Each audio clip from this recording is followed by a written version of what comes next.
สบายดีน้องๆและหมู่เพื่อนทุกคนเนาะมื้อนี้เราชื่อจะพาทุกคนมาเรียนคำศัพท์3คำนี้เนาะคำว่า高兴开心快乐3คำนี้ว่าไซคือกันและไซต่างกันแนวใดเนาะโอเคเพื่อบ่ให้เสียเวลาพวกเราไปเรียนนำกันเลยเฮาเบิ่งนำกัน一样的用法นำไส้คือกันเวลาที่นำไส้คือกันเฮามาเบิ่งนำกัน高兴开心快乐都可以表达心情好愉快的感觉อยู่ในนี้คำว่า高兴开心愉快ล้วนแต่หมายถึงอารมณ์ดีหรือมีความสุขเวลาที่หมายถึงอารมณ์ดีหรือมีความสุขทั้ง3คำนี้จะใช้ได้คือกันเด้อหรือว่าแทนที่กันได้ตัวอย่างอยู่ในนี้ตัวอย่างประโยคที่1今天我跟今天我很高兴今天我很高兴แปลว่ามื้อนี้ค่อยมีความสุขหลายหรือว่ามื้อนี้ค่อยดีใจหลาย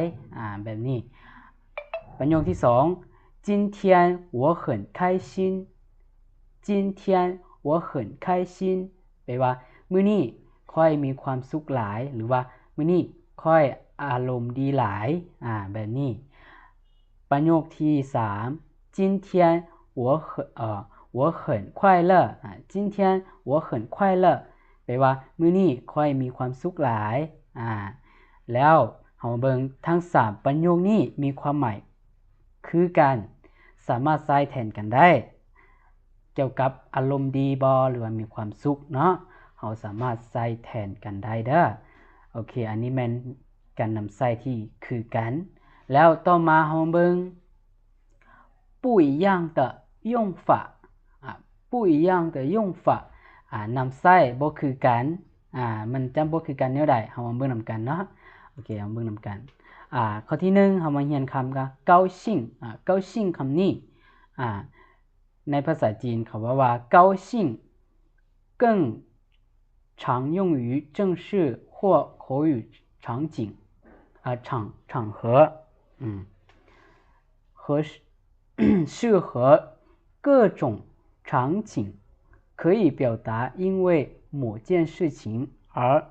感到开心也可以带宾语比如我很高兴见到你อยู่ในนี้เพิ่นว่า高兴ตัวนี้ใช้ทั่วไปในสถานการณ์ที่เป็นทางการหรือภาษาเว้าก็ได้เนาะและเหมาะสมกับสถานการณ์ต่างๆสามารถแสดงความรู้สึกมีความสุขย้อนบางสิ่งบางอย่างได้และก็ยังสามารถมีคำประกอบได้เช่นว่าค่อยดีใจหลายที่ได้พบเจ้าอยู่ในนี้เนาะมาเบิ่งตัวอย่าง听到这个好消息我很高兴听到这个好消息我很高兴แปลว่าได้ฟังข่าวที่ดีแบบนี้ค่อยดีใจหลายแบบนี้เนาะ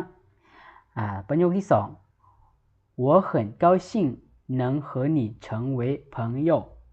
我很高兴能和你成为朋友แปลว่าค่อยดีใจหลายที่ได้เป็นเพื่อนกับเจ้าอันนี้เป็นแบบนี้高兴นี่ให้ชื่อไว้ว่าใช้ได้ทั่วไปในสถานการณ์ต่างๆบ่ว่าจะเป็นภาษาเว้าหรือภาษาเขียนเฮาใช้ได้เนาะแล้วก็ยังมีคำประกอบนำอีกเนาะใส่ได้เนาะใส่ยังมีคำประกอบที่ประกอบใส่ได้อีกเนาะฉะนั้นเฮาจื้อแบบนี้ต่อมาเฮามาเบิ่งคำที่2นะเป็นหยังจึงบ่คือกันเนาะมาเบิ่งนำกันตัวที่2นี่开心开心ในภาษาจีนเขาจะว่า开心更口语化更随意常用于朋友之间表示轻松愉快的感觉语气比高兴更ชิงควายแปลว่าไคชินนี่เป็นภาษาเว้าหลายกว่าและธรรมดากว่ามักใช้ระวังหมู่เพื่อนด้วยกันแสดงถึงความรู้สึกที่ผ่อนคลายและมีความสุขน้ำเสียงแม่นอ่อนโยนกว่าคำว่าเกาชิงอ่อนโยนกว่าคำว่าเกาชิงเด้อตัวอย่างเฮามาเบิ่ง昨天的聚会我玩得很开心昨天的聚会我玩得很开心แปลว่างานเลี้ยงพบปะมื้อวานนี้ค่อยลิ้นมีความสุขหลายประโยคที่2和你聊天我觉得很开心和你聊天我觉得很开心แปลว่าค่อยรู้สึกมีความสุขหลายที่ได้ลมกับเจ้าแบบนี้ไคชินตัวนี้ให้เฮาชื่อว่าเป็นภาษาเว้าหลายกว่าเด้อแล้วก็มันจะธรรมดากว่าคำว่าเกาชิงมักใช้ระวังหมู่เพื่อนด้วยกันเท่านั้นเด้อแล้วก็แสดงถึงความรู้สึกที่ผ่อนคลายเท่านั้นน้ำเสียงมันจะอ่อนโยนน้อยนึงแต่ว่ามันจะเป็นภาษาเว้าเด้อโอเคต่อไปเราเบิ่งคำที่3เนาะเป็นอย่างจริงต่างกันคำที่3快乐快乐อยู่ในนี้เขาจะว่า快乐偏书面多用于节日祝福文章宣传语中常常表达一种持久稳定的幸福感快乐ตัวนี้แปลว่าเป็นภาษาเขียนส่วนหลายมันใช้อวยพรในงานเทศกาลต่างๆอาจจะเป็นบทความหรือว่าคำขวัญอาจจะเป็นคำขวัญมักจะแสดงถึงความรู้สึกที่ยืนยงและก็มั่นคงของความสุขเนาะอันนี้ให้เราชื่อว่าควายเลอร์มันจะใช้เป็นภาษาเขียนได้ใช้หลายสุดแม่นในงานเทศกาลต่างๆหรือว่าอวยพรให้ผู้อื่นต่างๆอาจจะเป็นอาจจะเขียนในบทความก็เป็นไปได้ก็มีคือกันเนาะหรือว่าจะเป็นคำขวัญเขียนเป็นคำขวัญก็ใช้คำว่าควายเลอร์นี่เฮามาเบิ่งตัวอย่าง祝你生日快乐祝你生日快乐แปลว่าสุขสันต์วันเกิดกับเจ้าหรือว่าขอให้มีความสุขในวันเกิดของเจ้าต่อมาประโยคที่2快乐是一种选择而不是一种条件แปลว่าหยังความสุขแม่นสิ่งที่เลือกได้แต่บ่แม่นสิ่งที่ต้องมีเงื่อนไขความสุข快乐是一种选择而不是一种条件โอเคอันนี้เป็น快乐ก็คือว่าสรุปง่ายๆก็คือเกาชิงจะใช้เป็นภาษาเขียนแล้วก็เว้าได้คือการต่อมาไคชินส่วนหลายจะใช้ในภาษาเว้าแล้วก็ใช้กับหมู่เพื่อนต่างๆแล้วก็ควายเลอร์ตัวนี้ส่วนหลายจุดที่ต่างกันก็คือมันจะใช้อวยพรในเทศกาลต่างๆหรือว่าจะเป็นบทความหรือว่าจะเป็นคำขวัญต่างๆเขาใช้คำว่าควายเลอร์ตัวนี้โอเคแล้วต่อมาเราเบิ่งการสรุปเพื่อให้พวกเราจื้อได้ง่ายที่สุดเนาะโอเคเราเบิ่งนำกันอยู่ในนี้เราชื่อก็ได้เขียนบทสรุปมาแล้วกรณีใดที่ใช้高兴开心快乐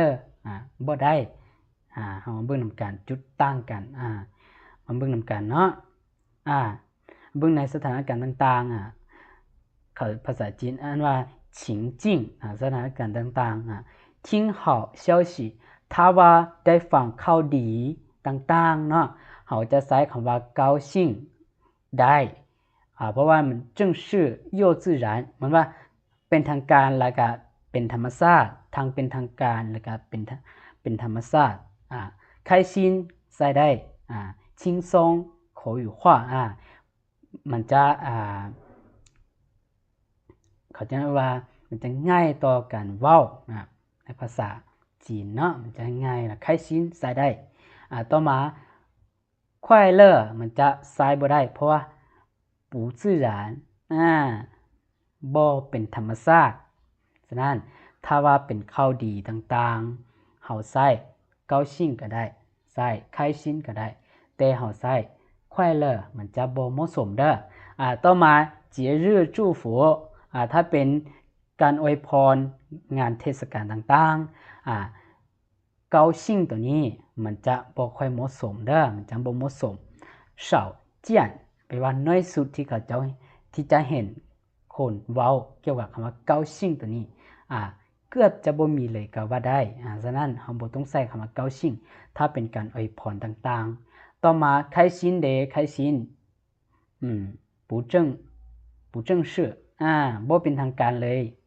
เพราะว่า开心นี้เป็นภาษาเว้าถ้าสิให้ใช้คำอวยพรที่เป็น开心ตัวนี้มันจะบ่เป็นทางการฉะนั้นเฮาจะใช้บ่ได้ต่อมาคำว่า快乐ตัวนี้最常用มักใช้ที่สุดก็คือคำว่า快乐ตัวนี้ถ้าเป็นการอวยพรงานเทศกาลต่างๆเนาะต่อมา朋友聚会ถ้าเป็นงานเลี้ยงพบปะระหว่างหมู่เพื่อนคำว่า高兴นี่可用可用สามารถใช้ได้คำว่า开心กับ最自然开心มันเป็นธรรมชาติที่สุดต่อมาเด้快乐เฮาจะบ่ใช้เด้อเพราะว่า听起来像作文作文เป็นหยังฟังแล้วคล้ายคือกับการหยังการเขียนเรื่องต่างๆหรือว่าการเขียนหรือว่าเว้าง่ายคือการบรรยายอหยังต่างๆซื่อๆฉะนั้นเฮาใช้คำว่า快乐บ่ได้เนาะกรณีนี้ต่อมากรณีสุดท้ายในสถานการณ์ที่ว่าทำความรู้จัก认识交朋友表达แสดงการรู้จักหรือว่าการที่จะเป็นหมู่เป็นเพื่อนกับผู้อื่นเนาะเฮาจะใช้คำว่า高兴可什么可接宾语มันจะใช้บวกกับคำประกอบอีกสามารถเพิ่มคำประกอบอีกได้ใช้คำว่า高兴นี้ได้ต่อมา轻松表达มันง่ายในการแสดงท่าทีต่างๆมันง่ายฉะนั้นเฮาใช้开心ได้คือกันเด้อแต่เฮาจำบ่สามารถใช้快乐ได้เพราะว่าเขาจะว่า不常用表达此情境เขาจะว่าบ่ค่อยที่จะหยังบ่ค่อยเป็นทางการการแสดงบ่ค่อยเป็นทางการปานใดถ้าว่าเฮาใช้คำว่า快乐นี่ในเวลาที่เฮาพบหรือรู้จักกับหมู่ผู้อื่นใหม่ๆเนาะรู้จักใหม่ๆหรือว่าจะเป็นหมู่เพื่อนเป็นหมู่เป็นเพื่อนต่างๆเฮาจะบ่ใช้คำว่า快乐นี่เฮาจะใช้คำว่า高兴กับ开心โอเคและนี่ก็แม่นการใช้ที่คือการและก็บ่คือการของ3คำ高兴开心快乐โอเคแล้วท่านน้องใดยังมีปัญหาต่อใดยังบ่เข้าใจสามารถคอมเมนต์มาถามเราชื่อได้เนาะแล้วพวกเราจึงพบกันใหม่ในคลิปวิดีโอต่อไปเนาะสำหรับมื้อนี้เราชื่อต้องขอลาทุกคนไปก่อน好的大家下次见